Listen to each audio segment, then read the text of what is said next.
অনেক ওলামায়ে কেরাম, অনেক মুসলমানদের জেল জুলুম, রক্ত ঘাম শাহাদাতের মাধ্যমে ব্রিটিশ সরকারকে বাংলার জমিন থেকে দিল্লিতে পাঠিয়েছে, ঠিক কিনা বলে?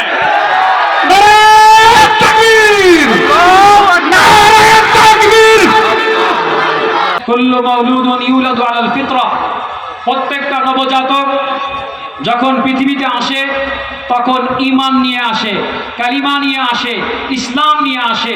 এটা প্রত্যেকটা নবজাতক দুনিয়ায় আসে ঈমান অবস্থায়। আমাদের সর্বপ্রথম পরিচয় হলো আমরা মুসলমান, আমাদের ধর্ম ইসলাম। আমাদের পরিচয় আমরা, বলেন তো আমাদের পরিচয় কি? আমরা বাঙালি। আমরা বিভিন্নভাবে পরিচয় দিয়ে থাকি। দলীয় পরিচয় আছে, আমাদের রাষ্ট্রীয় পরিচয় আছে, আমাদের নামের ব্যবহার আছে, কিন্তু সবার আগে আমাদের একটা পরিচয়, তা হলো আমরা মুসলমান, ঠিক কিনা? আমাদের ধর্ম হলো ইসলাম। আল্লাহ তাআলা আমাদেরকে অনেক নিয়ামত দান করেছেন। সব নিয়ামতের মধ্যে আল্লাহ রাব্বুল আলামিন একটি নিয়ামতের কথা বিশেষ করে উল্লেখ করেছেন। সেই নিয়ামতটির নাম হচ্ছে ইসলাম। আলহামদুলিল্লাহ বলেন। আলহামদুলিল্লাহ। আল্লাহ রাব্বুল আলামিন কোরআনে কারীমের মধ্যে বলেন, আল-ইয়াউমা আকমালতু লাকুম দীনাকুম ওয়া আতমামতু আলাইকুম নি'মাতি। আল্লাহু আকবার। আল্লাহ বলেন, আমি দ্বীনকে পরিপূর্ণ করে দিয়েছি, আমার নিয়ামতকে পরিপূর্ণ করে দিলাম। আল্লাহর নিয়ামত আল্লাহ উল্লেখ করেছেন, সেই নিয়ামতের নাম হলো দ্বীন ইসলাম। আল্লাহ বলেন, এই দ্বীন ইসলাম আমি আল্লাহ তোমাদেরকে নিয়ামত হিসেবে দান করলাম।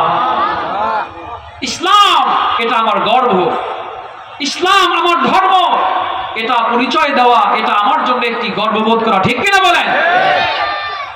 আল্লাহ বলেছেন এটা নিয়ামত। অতএব এই নিয়ামত পরিপূর্ণ নিয়ামত, আংশিক নয়, আনকমপ্লিট নয়, কমপ্লিট জীবন ব্যবস্থার নাম হলো ইসলাম, ঠিক কিনা বলে? আমাদের ইসলামে এমন কোন সাইট নাই যার সমাধান কোরআনে হাদিসে ইসলামের মধ্যে নাই, ঠিক কিনা বলে? পরিপূর্ণ জীবন ব্যবস্থার নাম হচ্ছে ইসলাম। আমাদের ইসলামের মধ্যে দোলনা থেকে নিয়ে কবর পর্যন্ত মানুষের জীবনে যা কিছু আছে সব এই ইসলামের মধ্যে রয়েছে, ঠিক কিনা বলে? কিন্তু আফসোসের বিষয়, আমরা মুসলমান, আমাদের বাহ্যিক, আমাদের সামাজিক, আমাদের রাষ্ট্রীয় জীবন, আমাদের পারিবারিক জীবন, এই জীবনের মধ্যে অধিকাংশ জিনিস আমরা চুরি করে, ধার করে, অথবা অন্য ধর্ম থেকে আমরা নিয়ে আসছি, ঠিক কিনা বলেন? আমাদের ব্যবসা বাণিজ্য, আমাদের কায় কারবার, আমাদের চলন ফিরন, সব কিছু বেশিরভাগ ক্ষেত্রে আমরা ফলো করি অন্য ধর্মের, অথচ আমাদের ধর্ম হচ্ছে পরিপূর্ণ জীবন ব্যবস্থা। বলেছেন কে? জোরে বলি, কে বলেছেন? আল্লাহর নাম নিতে ভয় হয়, লজ্জা লাগে, গুনাহ হবে। ঘোষণা করেছেন কে? আল্লাহ। এক সময় তো কিছু কিছু ভয় হতো, কি বলেন? ভয় হতো কখন কে এসে এই মাইকটাকে টান দিয়ে নিয়ে যায়, ঠিক কিনা বলেন? আলেমদের ত্রুটি চেপে ধরেছিল, আলেমদের মুখে লাগাম লেগে দিয়েছিল, আলেমদের সামনের থেকে মাইক কেড়ে নিয়েছিল। আজকে বাংলার জমিনে নাই, ঠিক কিনা বলেন?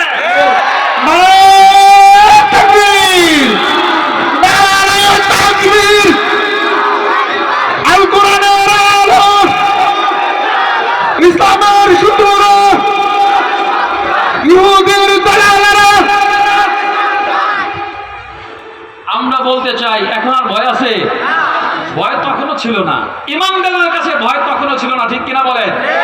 তখনও ইমানদাররা ইমানদীপ্ত হুঙ্কার চালিয়েছে, জেল খাটিয়েছে, জুলুম দিয়েছে, অত্যাচার দিয়েছে, কিন্তু যারা প্রকৃত ইমানদার ছিল তাদের কণ্ঠকে রোধ করতে পারে নাই, ঠিক কিনা বলেন?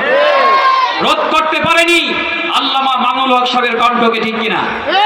অতএব আমি আবারও বলছি, আমাদেরকে একটা নিয়ামত দান করেছেন, সেই নিয়ামতের নাম হচ্ছে ইসলাম। ঘোষণা করেছেন কে? ঘোষণা করেছেন কে? আল্লাহ ঘোষণা করেছেন। মুসলমান ভাইরা আমার,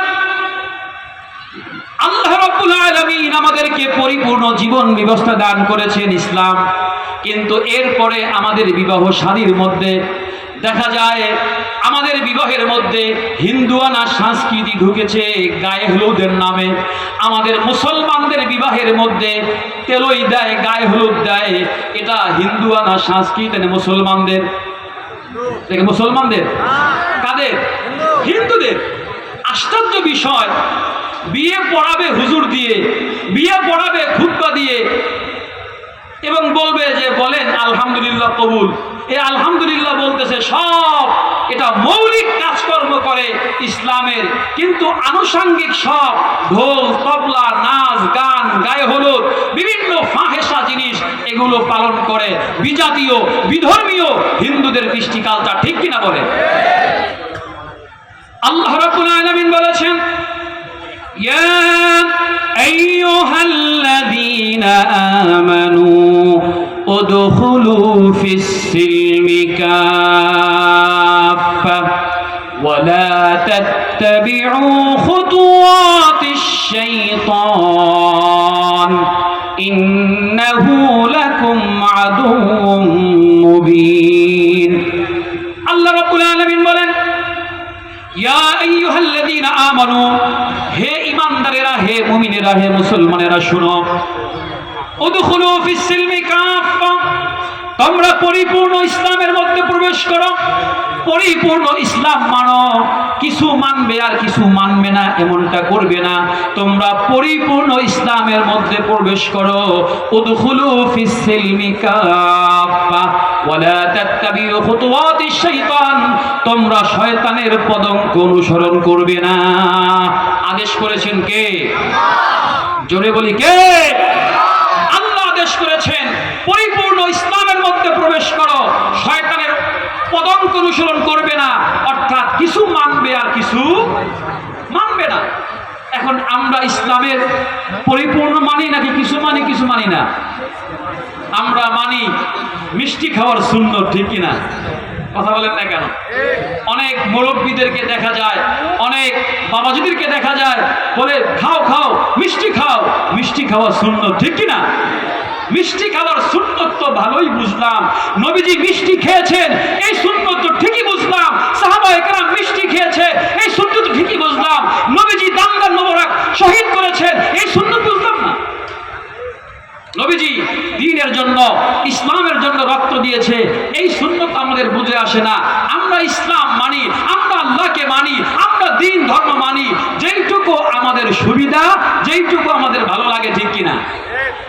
কিন্তু আল্লাহ রাব্বুল আলামিন বলেছেন, আফাতুমিনুনা বিবাদিল কিতাব, তুমি কি কিতাবের কিছু অংশ মানবে, কোরআনের কিছু মানবে আর কিছু মানবে না? কিছু মানবে আর কিছু ছেড়ে দিবে? আল্লাহ বলেন না, পরিপূর্ণ ইসলামের মধ্যে প্রবেশ করো, কারণ পরিপূর্ণ ইসলামের মধ্যে প্রবেশ না করলে তুমি প্রকৃত মুসলমান হতে পারবে না, ঠিক কিনা? মুসলমান ভাইরারে আমার, আমরা একটা কথা, আমরা একটা আশা, আমরা একটা স্বপ্ন নিয়ে, আমার কাছে মনে হয় 100তে 100 মুসলমান, বাংলার 100তে 100 মুসলমান এখন একটা স্বপ্ন নিয়ে আমরা আজকের মাহফিলে আসছি, একটা স্বপ্ন নিয়ে আমরা এখন রাতে ঘুমাই, একটা স্বপ্ন নিয়ে আমরা এখন সকালবেলা ঘুম থেকে জাগ্রত হই, সেটা হচ্ছে আমার বাংলা, আমার সোনার বাংলা এখন থেকে ইসলামের বাংলা হবে, ঠিক কিনা বলে? আমার সোনার বাংলা ইসলামের বাংলা হবে, এই স্বপ্ন আছে কার কার? হাতগুলো দেখতে চাই। আল্লাহ তাআলা হাতগুলো কবুল করুন। আমরা চাই আমাদের বাংলা হবে, কোরআনের রাজ কায়েম হবে, আমাদের বাংলায় ইসলামী শাসন কায়েম হবে, এটা আমরা চাই, ঠিক কিনা বলেন? মুসলমান ভাইরারে আমার, আমরা মুসলমান, আল্লাহ রাব্বুল আলামিনের সকল ফরমানগুলো আমাদেরকে পরিপূর্ণ পালন করতে হবে। কার জন্য? জোরে বলেন কার জন্য? একমাত্র আল্লাহর জন্য। কারণ আমরা নামাজ পড়ি কার জন্য? কথা বলেন না। নামাজ পড়ি কার জন্য? রোজা রাখি কার জন্য? হজ করি কার জন্য? যাকাত দেই কার জন্য? কোরআন পড়ি কার জন্য? নির্বাচন অথবা রাষ্ট্র চালাবো কার জন্য? এখানে আওয়াজটা কমে যায়।